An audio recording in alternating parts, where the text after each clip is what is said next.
U.S. President Donald Trump has said that China must be held accountable for the COVID-19 outbreak. During his United Nations General Assembly address, Trump once again called COVID-19 the China virus. The U.S. president has said that the World Health Organization was virtually controlled by the Chinese government.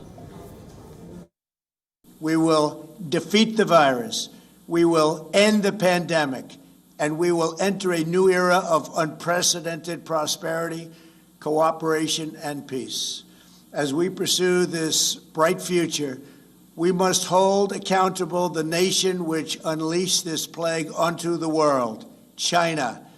In the earliest days of the virus, China locked down travel domestically while allowing flights to leave China and infect the world. China condemned my travel ban on their country, even as they canceled domestic flights and locked citizens in their homes. The Chinese government and the World Health Organization, which is virtually controlled by China, falsely declared that there was no evidence of human-to-human transmission. Later, they falsely said people without symptoms would not spread the disease. The United Nations must hold China accountable for their actions. Chinese President Xi Jinping retorted, saying that any attempt to politicize the pandemic should be rejected, adding that China had no intention to have a Cold War or a hot one with any country.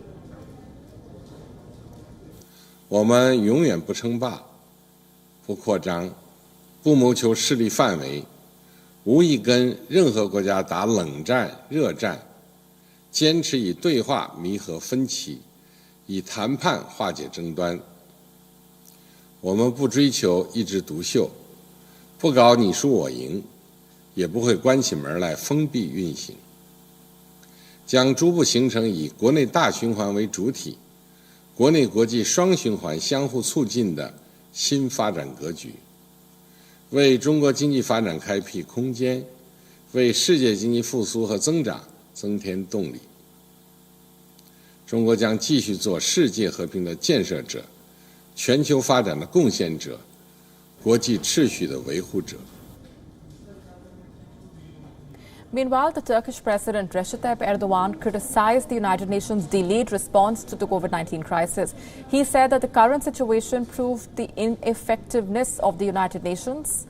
Referring to the permanent UNSC members, Erdogan said that the world is bigger than just 5 countries.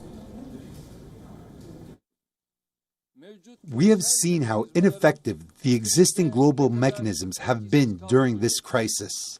This was so much true that it took weeks, even months, for the Security Council, the most fundamental decision-making body of the United Nations, to include the pandemic on its agenda. At the beginning of the pandemic, a scene emerged where countries were left on their own. Thus, we have once again seen the rightfulness of the world is bigger than 5 thesis, which I have been advocating for years from this rostrum.